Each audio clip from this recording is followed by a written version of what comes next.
بسم الله الرحمن الرحيم والصلاة والسلام على أشرف المرسلين، أما بعد. أهلا بكم مشاهدي الأعزاء في هذا العدد الجديد الذي سيكون مخصص لأخبار المحترفين. على غير العادة سأتكلم فقط عن أخبار المحترفين، لن أضع فيديو في القناة الأساسية بسن والكرة. سأضع عددين على الأقل اليوم الخميس، وربما ثلاثة. في هذا العدد الأول اليوم الخميس سنتكلم عن 4 لاعبين، ويتعلق الأمر بإبراهيم مازا، راين أيت نوري، بدر الدين بوعناني، وأيضا لوكا زيدان. سنتحدث عما يدور من حول هذا الرباعي. قبل أن نبدأ، لكل من يشاهدني لأول مرة الرجاء الاشتراك ومحاولة نشر القناة للوصول لأكبر عدد من المشتركين. تجاوزنا 5000 مشترك والحمد لله، 5000 شكر لكل مشترك كريم. نستهدف الآن الوصول ل6000 مشترك إن شاء الله في أسرع وقت ممكن. نبدأ عدد اليوم بالحديث عن إبراهيم مازا وما صنعه يوم أمس وردات الفعل من حوله. شاهدت تقريبا الشوط الأول وبداية الشوط الثاني. مستوى إبراهيم مازا لم يكن كبيرا، لكنه في المقابل لم يكن سيئا أيضا. ردة الفعل من حوله كانت طبيعية. الكثيرون أشادوا بما قام به، خاصة أنه لم يخطئ كثيرا في التمريرات، إضافة إلى أنه وبحسب سوفا سكور، وهو رقم مميز جدا بالنسبة للجزائري، أكثر من صنع فرص في دوري أبطال أوروبا، ثاني أكثر من صنع فرص في دوري أبطال أوروبا في هذه النسخة ب6 فرص. مستوى إبراهيم مازا على العموم دائما ثابت، هو لاعب ممتاز.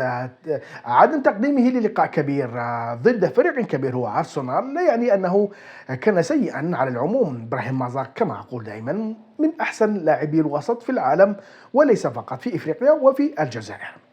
إلى لاعب آخر أيضا شارك فريقه يوم أمس في دوري أبطال أوروبا، وهو رايان أيت نوري.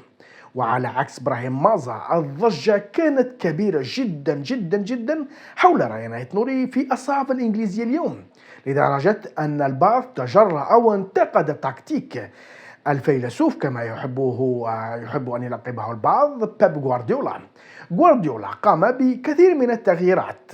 كثير من التغييرات نالت نقدا كبيرا جدا، لكن خاصة التغيير الأهم بحسب البعض هو مركز الظهير الأيسر ومشاركة أوريلي.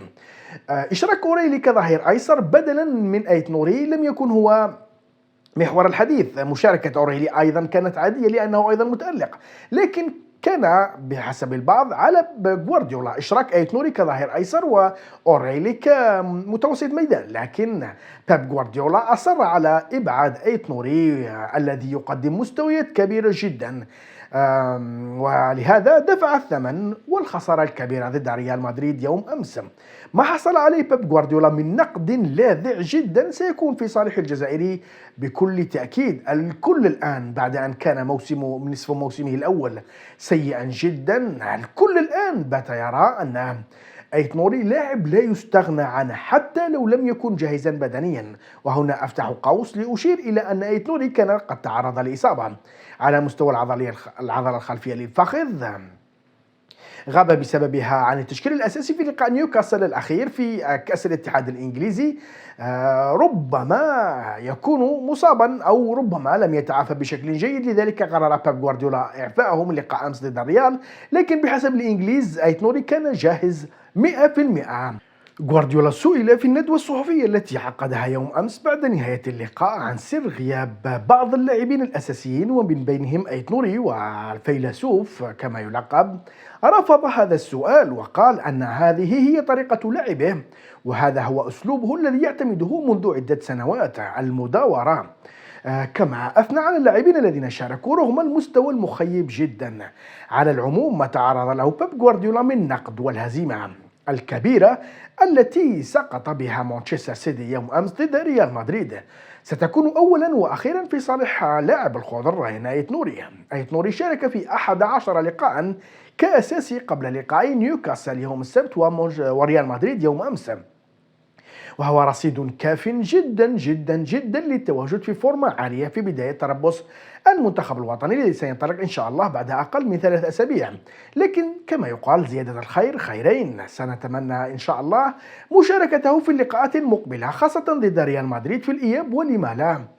يستطيع قلب الطاولة رفقة بقية زملائه على الملكي والتأهل، ولو أنني شخصيا أتمنى تأهل ريال مدريد إن شاء الله.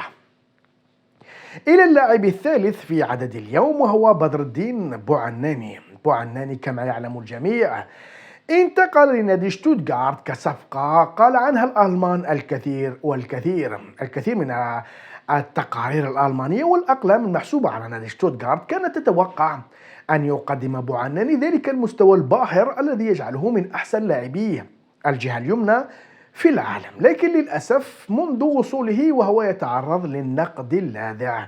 نقد بدأ يكبر ككرة الثلج. في البداية كان الألمان يجدون لبوعناني الأسباب والحجج، لكن مؤخرا لمن يتابع قناة الأساسية مؤخرا صار ينتقد بشكل كبير.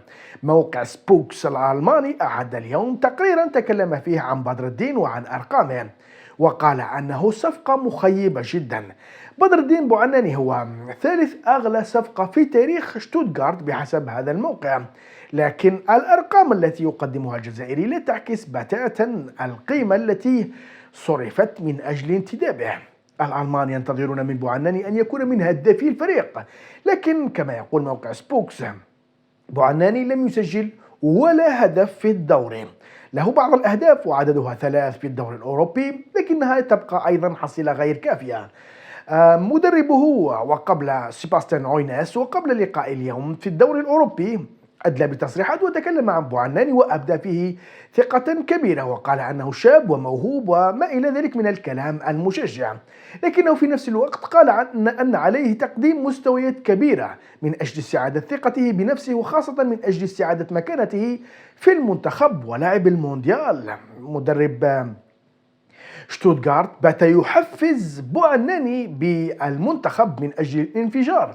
هو يقول وبكل تأكيد في الاجتماعات المغلقة يقول له أن وضعه في المنتخب سيكون سيئا بأرقامه الحالية والأمر متوقع، لذلك عليه الانفجار وتسجيل الكثير من الأهداف من هنا ولغاية نهاية الموسم من أجل حجز مكانه في المنتخب الوطني. بوعناني يلعب في فريقه الحالي شتوتغارت كجناح أيمن وليس كصانع ألعاب، أي نفس مركز حاج موسى وأيضا رياض محرز إضافة إلى كبال. لذلك المنافسة في المنتخب طاحنة جدا جدا جدا، وعليه الاستفاقة في ناديه، لأنه لن ينفعه إلا ما ستقدمه قدماه. عليه أن يقدم المستوى الكبير ليحجز مكانا في ناديه، وأيضا للعودة للمنتخب، والتي بحسب رأيي أراها بعيدة جدا، خاصة أن تربص مارس على الأبواب وتواجده فيه يبدو شبه مستحيل. إلى اللاعب الأخير ومن الخيبات إلى التألق وإلى تألق لوكا زيدان.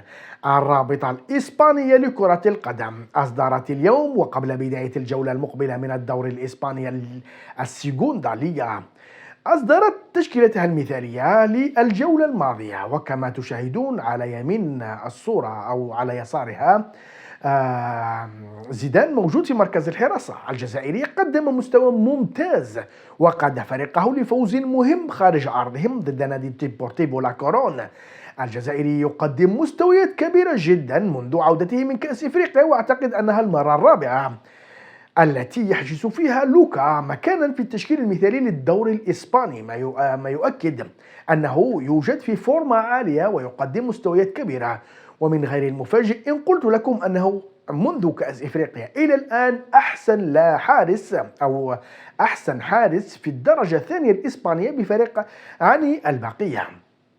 ما قدمه لوكا زيدان وحجزه لمكان أساسي في التشكيلة التي أفرجت عنها الرابطة الإسبانية اليوم جعله ينال الثناء من صحافة ناديه غرناطة.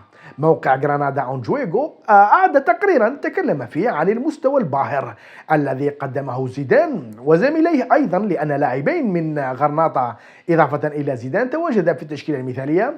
أعد تقريرا تكلم عن الثلاثي وعن زيدان وعن لمسته وعن الأمان الذي بات يعطيه للاعبي غرناطة وللمجموعة كاملة من أجل تحسين نتائج الفريق والابتعاد عن منطقة الهبوط. أعتقد أنهم بفوزهم ضد ديبورتيفو لا كورون في الجولة المنقضية، أعتقد أن لوكا زيدان وبقية زملائه ابتعدوا تقريبا ب4 نقاط أو 5. لا يستحضرني الترتيب. ابتعدوا عن منطقة الهبوط التي قبعوا فيها منذ بداية الموسم.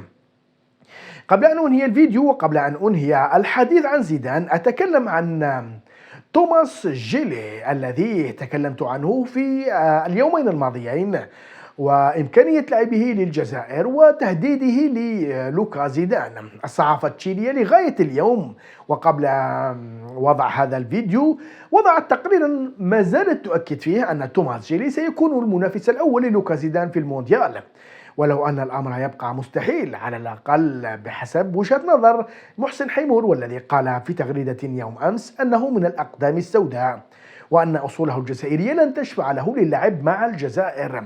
على العموم لوكا زيدان يقدم مستويات مطمئنة، دعوني أختار هذا اللفظ، مطمئنة قبل تربص مارس وقبل المونديال.